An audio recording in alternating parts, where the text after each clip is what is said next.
Número 2, o habeas corpus número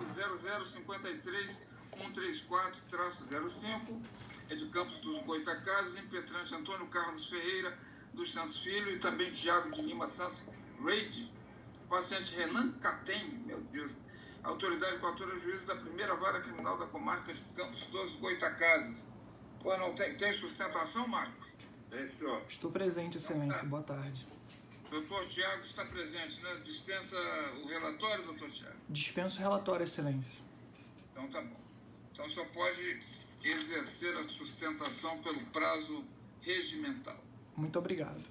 Excelentíssimo senhor doutor presidente... Desculpa que eu não disse o quórum, é desembargador Marcelo, desembargador Paulo de Tarso e desembargador Valdez.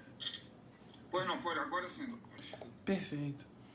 Excelentíssimo senhor doutor presidente, desembargador Caro Ítalo, excelentíssimo senhor doutor relator, desembargador Marcelo Castro, excelentíssimos senhores doutores desembargadores Luciano Barreto, Paulo de Tarso e Paulo Valdez, excelentíssima procuradora de justiça, conspícuos serventuários, colegas advogados, senhoras e senhores. Trata-se de habeas corpus impetrado em favor de Renan Catem, acusado da prática de crime de homicídio tentado. O presente habeas corpus busca reconhecer a violação ao sistema acusatório, decorrente da juntada de uma prova pericial, após o interrogatório e o encerramento do sumário de culpa, mesmo estando ela previamente à disposição da acusação e tendo, aliás, o próprio MP consignado em audiência não possuir requerimentos ou diligências. Excelências, recentemente estava assistindo a uma palestra do respeitado desembargador aposentado Sérgio Verani, que durante muitos anos teve assento nesta quinta Câmara Criminal. Ao analisar alguns julgados para sua palestra, o desembargador Sérgio Verani se disse surpreso ao ter novamente contato com casos criminais cotidianos. Em suas palavras, Sua Excelência se impressionou como a labuta diária com casos criminais tem o potencial de dessensibilizar, como são indevidamente relativizadas garantias processuais e constitucionais. Pior, segundo Sua Excelência, isso estaria oculto àqueles que, próximo aos fatos, profício, a todo momento, julgam crimes e prisões. Somente o espaço e o distanciamento, segundo Sua Excelência Sérgio Verani, faz-nos enxergar isso. Essa fala, própria de grandes juristas, como é o caso de Sua Excelência, me fizeram lembrar de uma história que foi contada por um grande amigo que trabalhou no Mercosul. Disse que Clausewitz, judeu polonês que fugia da Segunda Grande Guerra, tentava ingressar no Brasil quando foi abordado por Segismundo, militar. Clausewitz necessitava de um salvo-conduto para ingressar no Brasil. Alegava ser agricultor e que o Brasil precisava de mão de obra. Segismundo se inclinava a não atender o pedido do polonês, ameaçando negar o seu ingresso. Mas ao fim propôs um desafio. Iria liberá-lo se o fizesse chorar. Clausewitz não perdeu tempo. Começou a contar sobre os horrores da guerra. Contou que viu sofrimento e morte de familiares, amigos e crianças. Porém, imóvel, Segismundo não abalava. Como último recurso, Clausewitz começou a citar fragmentos do livro A Vida é Sonho, do poeta espanhol Calderón de la Barca, onde há um personagem chamado Segismundo, filho do rei Basílio. E, surpreendentemente, Segismundo foi tocado por aqueles versos, chorou e permitiu o ingresso de Clausewitz no Brasil. As cenas de guerra, tal como previu Sua Excelência Sérgio Verani, não foram suficientes para comover o agente de imigração já calejado pelas batalhas. Apenas quando a arte promoveu o distanciamento, a empatia tornou-se possível e promoveu a sensibilidade necessária ao pedido. Assim, inspirado nas palavras de Sua Excelência Sérgio Verani, meu objetivo é mostrar a Vossas Excelências, equidistantes dos fatos, o evidente menosprezo pela mais tímida pretensão de boa-fé, legalidade e sistema acusatório. Meu objetivo é mostrar a inconstitucional ideia de que a lei pode ser desrespeitada e que isso não significa nada. A utilitária e inconvencional premissa de que os fins justificam os meios. Excelências, disse isso porque o pano de fundo deste HC é o seguinte. O paciente foi acusado pela suposta prática de homicídio tentado, ocorrido em abril de 2020. A vítima que sobreviveu foi submetida a exame pericial confeccionado em 6 de julho de 2020, momento a partir do qual o laudo, essencial na dinâmica, ficou disponível aos órgãos de persecução. Apesar disso, o laudo pericial não foi juntado aos autos, permanecendo, por consequência, indisponível à defesa. Assim, iludida, a defesa apresentou resposta à acusação 10 dias depois da realização do laudo, arrolando testemunhas de acordo com o que havia nos autos. 2 meses após a realização do laudo, no mês 9 de 2020, realizou-se audiência de sumário de culpa sem o referido laudo pericial. Nessa ocasião, foram feitas perguntas direcionadas naturalmente à vítima e testemunhas, de acordo com a compreensão parcial daquilo que havia nos autos. Após tais oitivas, expressamente questionado em audiência, o MP registrou em ata que não tinha mais nada a produzir. Logo, diante da premissa que não havia outro material probatório a ser juntado, a defesa não protestou por diligências e foi realizado o interrogatório do paciente, que deu sua versão aos fatos de acordo com o que havia nos autos. Registre-se a propósito, como é sabido, que a defesa não se defende precisamente daquilo que aconteceu no mundo dos fatos, mas de como esses fatos foram documentados e narrados.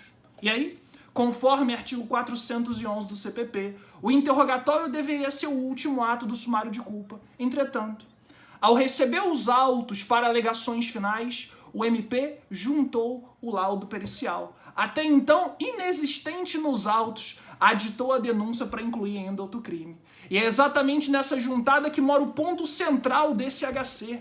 O laudo estava pronto há 2 meses antes da audiência. Estava disponível ao MP. Mesmo assim, o MP preferiu manter o referido laudo em sigilo, inacessível à defesa. O MP ouviu a narrativa de todos os personagens envolvidos, vítima, testemunhas e, por fim, do réu. Metaforicamente, espreitou pelo buraco da fechadura e, tal como um truque mágico, guardou uma cartada final. Após forçar uma narrativa baseada em um cenário incompleto, a acusação conseguiu torná-la posteriormente incompatível com o laudo pericial ocultado. Excelências, não se desconhece que em procedimento do júri é possível que na fase do 422 as partes venham requerer diligências e que o resultado dessas diligências venha aos autos após o sumário de culpa, mas não é esse o caso dos autos. O que se discute aqui é a opção por descumprir o artigo 411. Discute-se uma omissão dolosa na juntada posterior de um laudo pronto há meses. Discute-se a figura de um acusador que expressamente disse não ter nada, mas que escondia tudo. Discute-se o descumprimento de um dispositivo quando era possível cumpri-lo. O juízo de piso, ao perceber essa manobra do MP, disse que não havia nenhum problema, que as provas poderiam ser juntadas a qualquer tempo. Falácia data vénia. Há um prejuízo escancarado. Se esse caso for a plenário como está, o MP espezinhará a defesa com seu gol de mão, metaforicamente falando. Dirá aos jurados que as testemunhas inovaram, mas seguramente ocultará que essas testemunhas só não falaram porque não foram perguntadas e não foram perguntadas porque o laudo foi ocultado. O MP seguramente confrontará a versão inicialmente dada pelo réu com o laudo posteriormente juntado. Dirá aos jurados leigos que julgam por íntima convicção, omitindo sua postura, que a versão do paciente pode ser interpretada em sentido contrário ao laudo. E é possível piorar. Em razão do aditamento, o juízo de piso designou o novo interrogatório para tratar dos novos fatos incluídos, postura não discutida nesse HC. Mas veja-se, sequer nessa oportunidade é possível ao réu pronunciar-se sobre o laudo posteriormente juntado. No júri, a existência de 2 interrogatórios potencialmente distintos fará com que o soneto fique pior do que a emenda. Graças à opção por descumprir a lei, bastaria a acusação fazer menção à existência de 2 interrogatórios potencialmente distintos e, voilá, caminhando para o fim. Mantidas as coisas como estão, acredita-se que o correto não é asseverar que o senhor Renan é o paciente. Paciente, a rigor, é a Constituição, a ampla defesa, o sistema acusatório, o artigo 411. Paciente é a autodefesa viciada, é a defesa técnica iludida.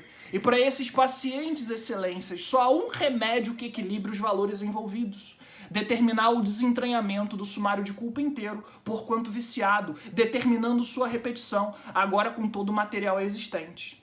Eventualmente, em menor medida, ao menos determinar o desentranhamento do primeiro interrogatório do acusado, preservar a juntada do laudo pericial e oportunizar nova e livre versão do acusado respeitando o artigo 411.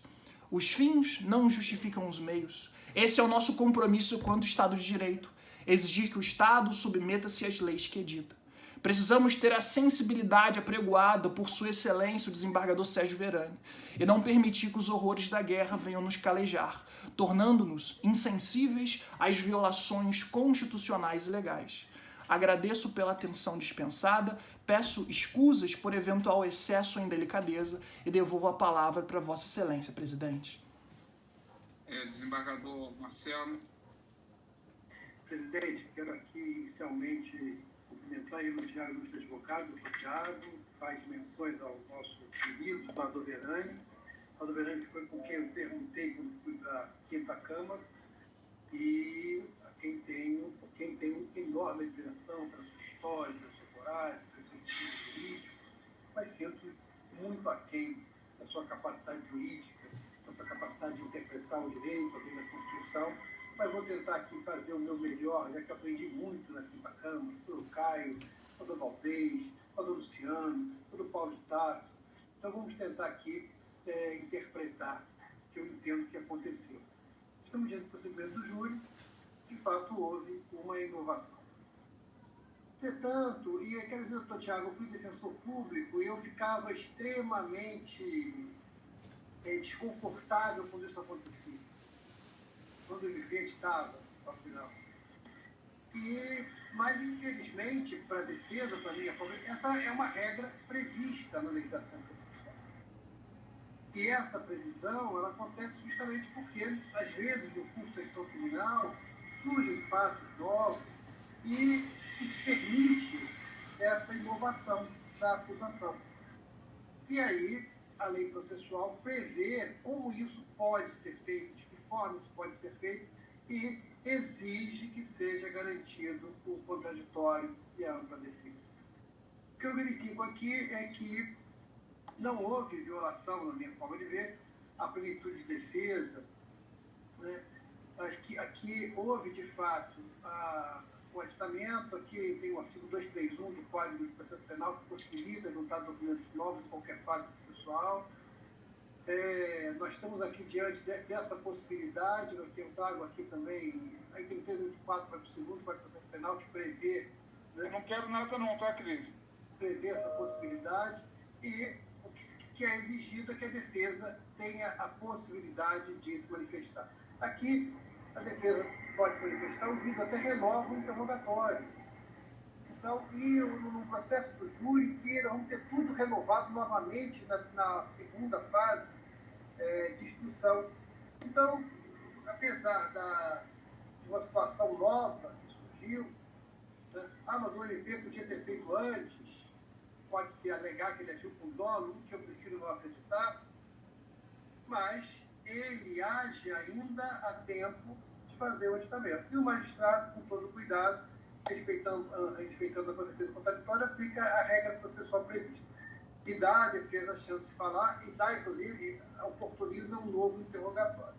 Então, por todas as vezes do advogado, mas evocando exatamente o contraditório, as regras do processo penal, que prevêem um equilíbrio, né, a paridade de armas, eu estou entendendo que o MP agiu da forma da lei processual, essa possibilidade está prevista em lei e logo prevista de acordo com as regras constitucionais que amparam o Código Penal, e estou votando, então, por todas as vezes, pela improcedência do pagamento.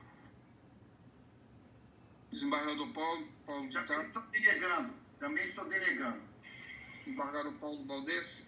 Também, presidente, parabenizando o advogado. Eu estou, no entanto, acompanhando o relator. Eu também parabenizo o advogado pela sua eloquência, né? É muito eloquente, mas realmente aí, este é o resultado, né? Por unanimidade foi denegada a ordem na forma do desembargador, na forma do voto do desembargador relator. Esse então é o resultado. Obrigado, boa tarde a todos.